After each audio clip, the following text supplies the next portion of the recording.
सभी को विनाइस कैंपस परिवार की ओर से परिवार सहित दीपावली की आपको बहुत बहुत दिल की गहराइयों से हार्दिक शुभकामनाएं। आप लोग हमेशा स्वस्थ रहे, खुश रहे और इसी तरीके से अपने जो फेस्टिवल है उन्हें परंपराओं को बचाने के लिए, अपनी संस्कृति कल्चर को बचाने के लिए आप लोग हमेशा इन सब के साथ साथ पढ़ाई का एंजॉय करते रहे और पढ़ाई के एंजॉय के साथ साथ एक आगे बढ़ने की प्रक्रिया को जारी रखें। तो चलिए आज मैं आप लोगों के लिए लेकर आया हूँ जनरल स्टडी का टेस्ट नंबर 37 जनरल स्टडी या सामान्य अध्ययन। ठीक है, इससे पहले आपके 36 टेस्ट हो चुके हैं, वो आपके प्ले लिस्ट में पड़े हुए हैं। आप वहाँ से जाके आप अपनी कंप्लीट तैयारी को आगे बढ़ाइएगा। और हमारा जो लक्ष्य है आप लोगों को 1000 क्वेश्चन की टेस्ट सीरीज उपलब्ध कराना। अगर आप किसी भी एग्ज़ाम के लिए 1000 हमारे इन क्वेश्चनों को प्रैक्टिस कर लेते हैं तो आप देखना आपको एग्ज़ाम में 50% प्लस हमारी टेस्ट सीरीज से ही क्वेश्चन देखने को मिल जाएगा, और जो आप लोगों की सफलता निर्धारित करती है चीज़ें। तो चलिए आइए, पहला क्वेश्चन है हमारा, साल, सागौन और आम, ये 3 पेड़ है। साल का पेड़ है, आम का पेड़ है, सागौन का पेड़ है, से वन के मुख्य वृक्ष है। तो ये कौन से वन के मुख्य वृक्ष है? साल, सागौन और आम, ये तीनों पर्वतीय वन, मानसूनी या पतझड़ वन, मरुस्थलीय वन या फिर सदाबहार वन। बताइए ये तीनों किसके मुख्य वृक्ष है? ये जो साल, सागौन और आम हैं ये मानसूनी या पतझड़ वन के मुख्य वृक्ष होते हैं। मानसूनी या पतझड़ वन के मुख्य वृक्ष होते हैं। क्वेश्चन नंबर 2, निम्न संस्थाओं में किससे महात्मा गांधी जी का संबंध नहीं है? कौन सी ऐसी संस्था है जिसमें महात्मा गांधी जी का संबंध नहीं है? ए, साबरमती आश्रम, सेवाग्राम आश्रम, विश्व भारती आश्रम या फिर फिनिक्स आश्रम। बताइए कौन से आश्रम का संबंध गांधी जी से या किस संस्था का संबंध गांधी जी से नहीं है? इसमें जो हमारा आंसर है, आंसर नंबर सी, विश्व भारती आश्रम। विश्व भारती आश्रम की स्थापना गांधी जी ने नहीं की थी, ये की थी रविंद्रनाथ टैगोर ने। क्वेश्चन नंबर 3, मानव शरीर का औसत तापमान कितना होता है?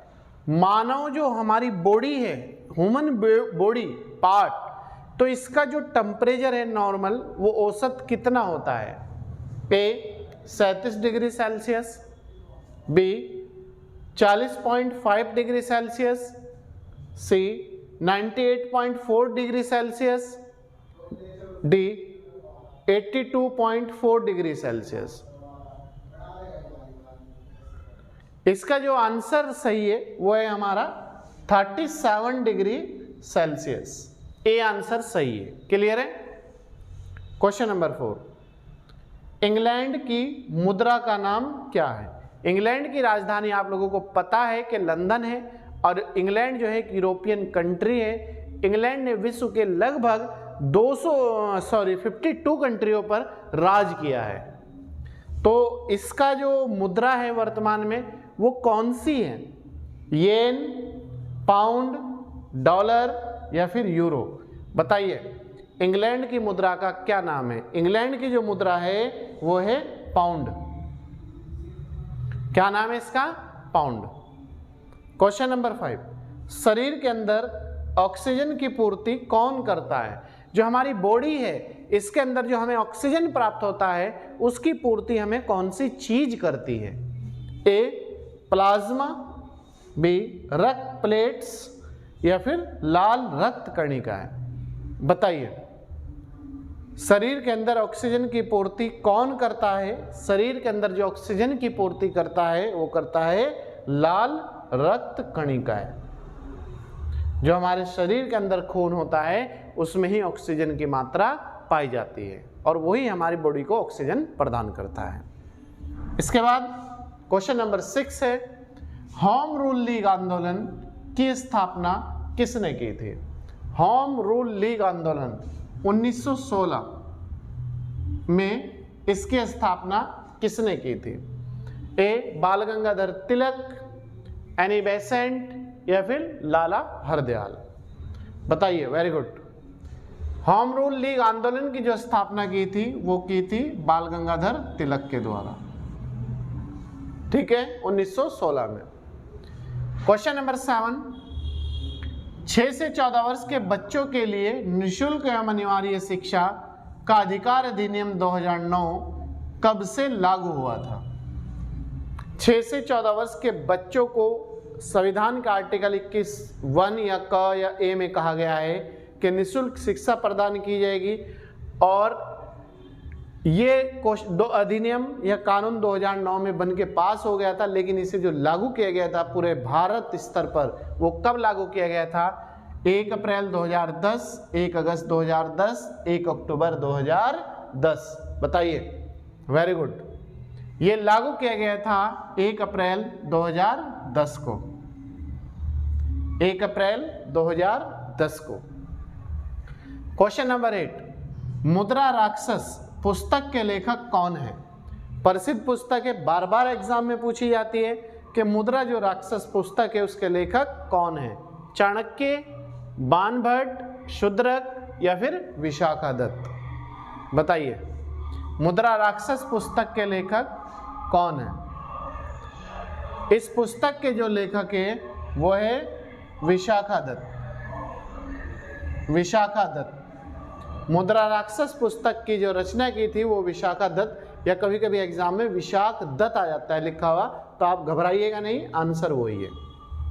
क्वेश्चन नंबर 9, द्वितीय हरित क्रांति का संबंध किससे है? जो एक तो प्रथम हरित क्रांति आई थी, प्रथम हरित क्रांति के बाद दूसरी क्रांति लाई गई थी, तो उसका जो संबंध है सेकंड क्रांति का, वो किस क्षेत्र से है? अधिक उपज देने वाले बीजों से, मतलब ज़्यादा पैदावार देने वाले बीजों से, कम जगह में ज़्यादा पैदावार, गेहूं के उत्पादन से, गेहूं का प्रोडक्शन बढ़ाना, चावल के उत्पादन से, चावल की मात्रा प्रोडक्शन बढ़ाना, जैव प्रौद्योगिकी के प्रयोग से? बताइए। Very good. द्वितीय हरित क्रांति का जो संबंध है वो है जैव प्रौद्योगिकी के प्रयोग से, नई नई टेक्नोलॉजी का विकास करना और आधुनिक पद्धति पर खेती को बढ़ावा देना। क्वेश्चन नंबर 10, द्रोणाचार्य पुरस्कार किस क्षेत्र में दिया जाता है? जो द्रोणाचार्य पुरस्कार है ये किस क्षेत्र में प्रदान किया जाता है? विख्यात खेल प्रशिक्षकों को, उत्तम शिक्षकों को, उत्कृष्ट खिलाड़ियों को या फिर कोई नहीं? बताइए।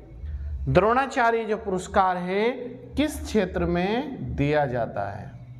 द्रोणाचार्य ये जो दिया जाता है द्रोणाचार्य पुरस्कार, ये दिया जाता है विख्यात खेल प्रशिक्षकों को, जो खिलाड़ियों को प्रशिक्षण प्रदान करते हैं, गाइड प्रदान करते हैं, ये उन्हें प्रदान किया जाता है। क्लियर है? इसके बाद नेक्स्ट क्वेश्चन है हमारा 11 क्वेश्चन है हमारा, त्रिरत्न का संबंध किस धर्म से है? जो त्रिरत्न है भारतीय इतिहास में, उनका संबंध किस धर्म से है? ए जैन धर्म से है, बौद्ध धर्म से है, जैन और बौद्ध दोनों से है, ए और बी दोनों, डी है सिख धर्म से है? बताइए। त्रिरत्न का जो संबंध है जैन धर्म से भी है और बौद्ध धर्म से ही है, तो आंसर हो जाएगा ए और बी दोनों।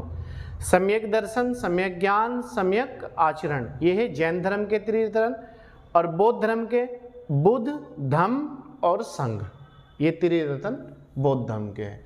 तो आंसर हो जाएगा हमारा सी, ए और बी दोनों।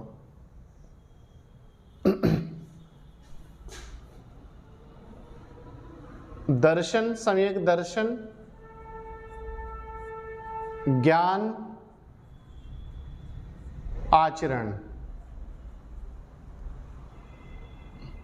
ये जैन धर्म के त्रिरत्न है, और बौद्ध धर्म के बुद्ध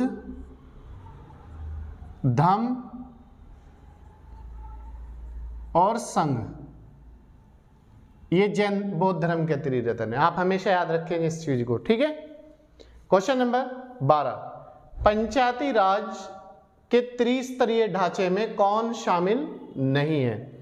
जो पंचायती राज है उसमें जो त्रिस्तरीय ढांचा अपनाया गया है उसमें कौन शामिल नहीं किया गया है? ए जिला परिषद, ग्राम सभा, ग्राम पंचायत या फिर पंचायत समिति। बताइए, त्रिस्तरीय जो ढांचा है ग्राम पंचायत का उसमें कौन शामिल नहीं है? नहीं, याद रखना, नहीं है। उसमें जो शामिल नहीं है ग्राम सभा, जो ग्राम सभा के मेंबर होते हैं वो उसमें शामिल नहीं किए जाते, जबकि जिला परिषद या जिला पंचायत एक ही बात है, ये भी शामिल है, ग्राम पंचायत ये भी शामिल है और पंचायत समिति ये भी शामिल है। भारत में पहली बार पंचायती राज व्यवस्था 2 अक्टूबर 1959 को राजस्थान के नागौर जिले से शुरू की गई थी। क्लियर है यहां तक के? Next point, question number 13, Chandragupta Maurya के बाद मौर्य साम्राज्य के शासक कौन बने थे? चंद्रगुप्त मौर्य ने मौर्य साम्राज्य की स्थापना की थी, तो उसके बाद गद्दी पर कौन बैठा था या शासक कौन बना था? क्वेश्चन ये है हमारा, अशोक, विष्णुगुप्त, बिंबिसार या फिर बिंदुसार। बताइए, चंद्रगुप्त मौर्य के बाद मौर्य साम्राज्य का शासक कौन बना था? ये बना था बिंदुसार। और अगर बिंदुसार के बाद पूछ ले तो फिर हो जाएगा हमारा अशोक, ठीक है। और मौर्य साम्राज्य का संस्थापक पूछ ले तो चंद्रगुप्त मौर्य। क्लियर है यहां तक? क्वेश्चन नंबर 14, निम्न में किसकी गति वायु में सबसे तेज होती है? जो हमारी वायु है तो उसमें सबसे तेज जो गति होती है वो किसकी होती है? हवाई जहाज की, रॉकेट की, ध्वनि की या फिर प्रकाश की? बताइए, वायु में सबसे जो तेज गति होती है वो किसकी होती है? इसमें जो है प्रकाश की सबसे तेज गति होती है वायु में। क्लियर है? क्वेश्चन नंबर 15, गायत्री मंत्र कहां से लिया गया है? जो गायत्री मंत्र है, क्वेश्चन ये भी आ सकता है, उसका उल्लेख कहां पर किया गया है या फिर गायत्री मंत्र जो है वो कहां से लिया गया है? तो आंसर एक ही है दोनों, उपनिषद से, यजुर्वेद से, ऋग्वेद से या फिर अरण्यक से। बताइए, गायत्री मंत्र जो है कहां से लिया गया है? गायत्री मंत्र का जो पहली बार उल्लेख है वह है ऋग्वेद में, तो ऋग्वेद से ही इसकी अवधारणा ली गई है या विचार लिए गए हैं। क्लियर है? क्वेश्चन नंबर 16, भारत में सबसे प्राचीन पर्वतमाला कौन सी है? सबसे प्राचीन पर्वतमाला कौन सी है? हिमालय, अरावली, विंध्याचल या फिर सतपुड़ा? बताइए, भारत में सबसे प्राचीन पर्वतमाला कौन सी है? सबसे जो प्राचीन पर्वतमाला है वो है अरावली पर्वत। ठीक है।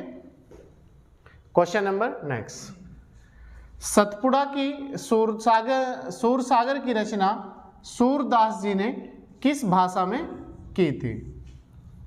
सूरसागर जो पुस्तक है उसकी रचना सूरदास ने की थी, लेकिन हमारा क्वेश्चन ये है कि किस भाषा में की थी? हिंदी में, संस्कृत में, अवधी में या फिर ब्रज भाषा में? बताइए, किस भाषा में की थी? हिंदी भाषा में, संस्कृत भाषा में, अवधी भाषा में या फिर ब्रज भाषा में? सूरसागर की रचना सूरदास जी ने ब्रज भाषा में की थी, आप हमेशा याद रखना, ब्रज भाषा। क्वेश्चन नंबर 18, मुख्य चुनाव आयुक्त की नियुक्ति कौन करता है? चीफ इलेक्शन कमिश्नर जो होता है उसकी नियुक्ति कौन करता है या किसके द्वारा की जाती है? प्रधानमंत्री, राष्ट्रपति या फिर राज्यपाल? बताइए, चीफ इलेक्शन कमिश्नर की जो नियुक्ति है वो की जाती है राष्ट्रपति के द्वारा। और भारत का जो मुख्य चुनाव आयुक्त है वो 6 वर्ष या 65 वर्ष, जो भी दोनों में से पहले पूरी हो जाए तब तक अपने पद पर मौजूद रहता है। क्लियर है। क्वेश्चन नंबर 19, गन्ना किस जलवायु की फसल है? फिलहाल गन्ने की मौसम चल रही है और गन्ना जो है तो क्वेश्चन हमारा ये है, ये जो गन्ना पैदावार होती है ये कौन सी जलवायु में होती है, इसे किस प्रकार की जलवायु की जरूरत पड़ती है? उष्ण कटिबंधीय जलवायु, उपोष्ण कटिबंधीय जलवायु, शीतोष्ण कटिबंधीय जलवायु, या फिर नन ऑफ दीज, कोई नहीं। बताइए गन्ना किस जलवायु की फसल है? गन्ना जो है उष्ण कटिबंधीय जो जलवायु है उसकी फसल है। कौन से की? उष्ण कटिबंधीय जलवायु। क्वेश्चन नंबर 20 और लास्ट क्वेश्चन है आज के टेस्ट का, भारत के लिए उपयुक्त वैकल्पिक ऊर्जा स्रोत क्या है? मतलब वैकल्पिक, विकल्प के तौर पे भारत के लिए कौन सा ऊर्जा का एक अच्छा स्रोत बन सकता है आने वाले समय में? पवन ऊर्जा, सौर ऊर्जा, परमाणु ऊर्जा, या फिर जैव ऊर्जा? बताइए कौन सा ऊर्जा का वैकल्पिक स्रोत हो सकता है या बन सकता है? इसमें जो है आपका सौर ऊर्जा, आंसर हो जाएगा बी। कौन सा? सौर ऊर्जा। क्लियर है? तो प्यारे छात्रों छात्रों, ये था आज का हमारा टॉप 20 नंबर का टेस्ट। हमें उम्मीद है कि आप लोगों की पूरी समझ में आ गया होगा। इसके बाद भी अगर मेरे लाल और लालियों अगर समझ में नहीं आता, कोई भी समस्या आपकी रहती है, तो आप लोग कॉल भी कर सकते हैं और विनायस कैंपस पे मैसेज भी करके पूछ सकते हैं। चलिए, मैं आपका अपना teacher Gulsher Gaur, thank you. मिलते हैं आपसे नेक्स्ट टाइम। तब तक आप अच्छे तरीके से पढ़ें, एनर्जी बना के रखें। Thank you.